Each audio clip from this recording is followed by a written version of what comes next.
of the piece and what you have seen in Trump that's changed that caused you to want to write this. Yeah, so Trump's second term feels so demonstrably different than his first term. And we were sort of reporting and thinking about questions of legacy. He's not behaving the way you rationally would as a second term president who has a party that is facing what's looking to be an increasingly close midterm election.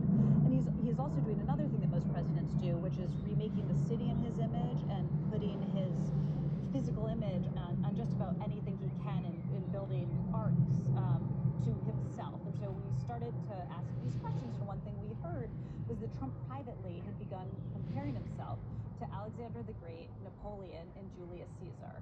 And what we realized in talking to people around him, someone told us, look, he is talking about himself as potentially one of the most powerful men who has ever lived and will ever live. And he is seeing himself in these terms. He is seeing himself in the broader scope of history, and there is a sort of freeing of his ambition and his whims. The guardrails are gone, and he doesn't particularly care if Republicans hold the House. He cares a little more if they hold the Senate, because that may make a difference in an impeachment trial. And he sort of cares about a successor, but that too is complicated because he doesn't want anyone usurping him. And that's sort of what our piece explores. Right.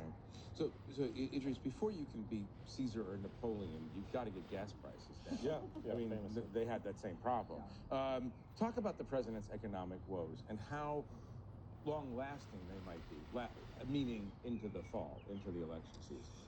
Yeah, I mean, the fact that the oil is not flowing will be a problem. You know, you can't just restart these refineries in the Gulf like that. They take a while to come back online. It's unclear even if they will. America's exposed to international markets, so Asia is going to be affected a lot sooner than America because of their